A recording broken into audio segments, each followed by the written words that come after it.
Merci d'écouter Europe 1, il est 9h30. Voici le journal des médias avec Anne Cazoban. Et à la une aujourd'hui, Laurent Ruquier dévoile les nouveautés dont n'est pas couché. Laurent Delahousse booste son 13h15 avec l'arrivée de Pascal Clark et de Bruno Donnet. Enfin, Ophélie Meunier évoque son transfert de Canal+ à M6.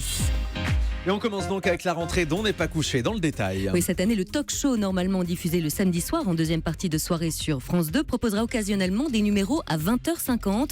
Le premier prime devrait vite arriver d'ailleurs, 15 jours seulement après la rentrée en septembre. C'est du moins ce qu'a annoncé Laurent Ruquier à nos confrères de Télé Loisirs. Il y aura également une dimension live puisque les artistes reçus pourront chanter. Le premier invité politique à se confronter aux questions de Vanessa Burgraff et de Yann Moix sera Jean-Luc Mélenchon. Pour le reste des émissions, le talk show pourrait voir sa durée raccourcie. Laurent Ruquier souhaite le faire passer à 2h30. Aujourd'hui, l'émission dure parfois jusqu'à 3h15. Trop long au goût de l'animateur qui dit avoir envie de neuf après le départ de Léa Salamé. Il souhaite par ailleurs engager un humoriste car Nicolas Bedos ne reviendra pas tout de suite pour cause de long métrage. On reste sur France 2 où Laurent Delahousse booste son 13h15. Avec en ligne de mire la présidentielle, bien sûr. Le magazine de retour à l'antenne dès le 3 septembre mise sur plusieurs nouveautés, dont l'arrivée de Pascal Clark qui aura carte blanche pour un billet tout en images, mais n'apparaîtra pas à l'antenne. Autre recrue de cette 10e saison, Bruno Donnet, qui lui apportera son regard sur un événement dans une chronique. Enfin, le magazine de Laurent Delahousse se dotera d'un camping-car qui s'arrêtera 3 fois par mois dans un village pour prendre le pouls des habitants et leur demander ce qu'ils feraient s'ils étaient présidents. Oui, le mois président fait décidément des émules. Première étape de ce Tour de France, donc, ce sera au camping des Flots Bleus. Vous savez, le fameux camping qui a inspiré et dans lequel ont été tournés les films de Fabien Ottolente avec Franck Dubosc. La rédaction des journaux du week-end de France 2 s'excuse après la panne de son qu'il y a eu vendredi soir.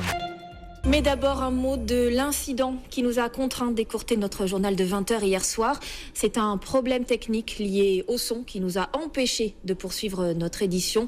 Veuillez nous en excuser, nous en sommes les premiers désolés. Oui, les mots d'excuse de France 2, il faut dire que le JT de la chaîne publique avait été écourté suite à une panne de console vendredi soir. En effet, à 20h25, après un sujet sur les glaces, le retour plateau s'était fait dans un silence total. Marie-Sophie Lacaro avait ensuite poursuivi son journal pendant près de 2 minutes, diffusant les reportages prévus, le tout sans son.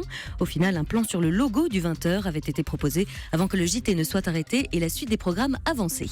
Pour la première fois, Ophélie Meunier parle de son transfert de Canal+ à M6. Dans une interview accordée à TV Mag, la journaliste revient sur le passage très médiatisé de Nicolas de Tavernos dans Le Tube, où, souvenez-vous, le patron d'M6 avait lancé une petite phrase loin d'être anodine.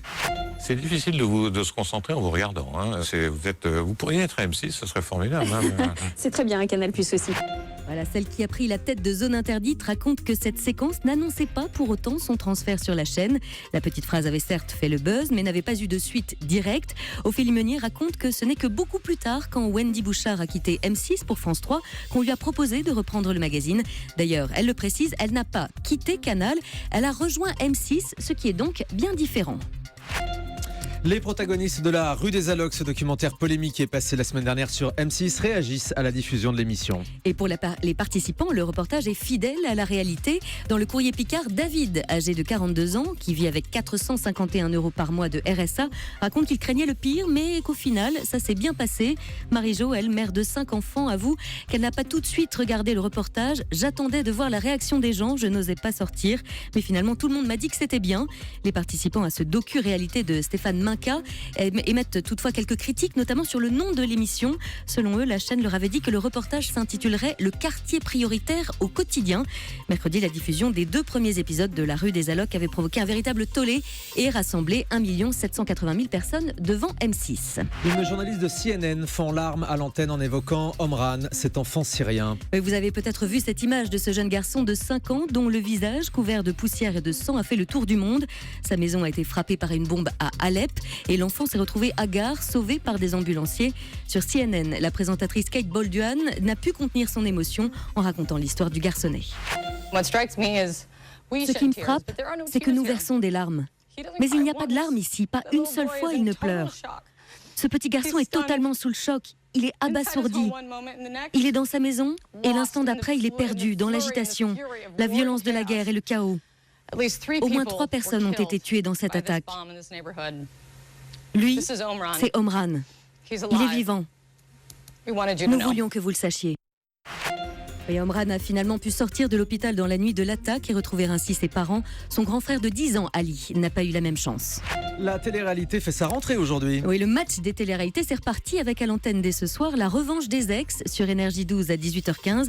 8 célibataires débarquent sur une île. Ils pensent être seuls au monde, mais leurs ex vont les rejoindre.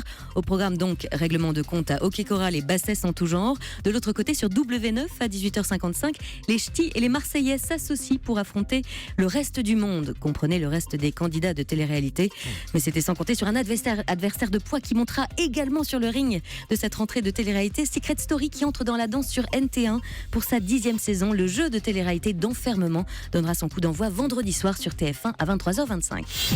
Allez, on termine avec le chiffre du jour. Selon une étude danoise, les hommes qui passent plus de 5 heures par jour devant le petit écran verraient leur nombre de spermatozoïdes diminuer d'un tiers par rapport à ceux qui regardent moins la télévision. De quoi, messieurs, vous coupez toute envie de binge-watching. Oui, regarder trop la télévision diminuerait le nombre de spermatozoïdes. En fait, plus que la télévision elle-même, ce serait le mode de vie associé, celui dit de couch potato, littéralement de patate de canapé, c'est-à-dire, n'ayons pas peur des mots vautrés devant la télé. Eh bien, ce sont plutôt les mauvaises habitudes liées à ce mode de vie qui pourraient être les vraies causes d'un quelconque problème de sperme, à savoir la malbouffe ou encore le manque d'activité physique. Et la télé n'arrange rien visiblement. Merci beaucoup, c'était le journal des médias d'Anne Cazobon.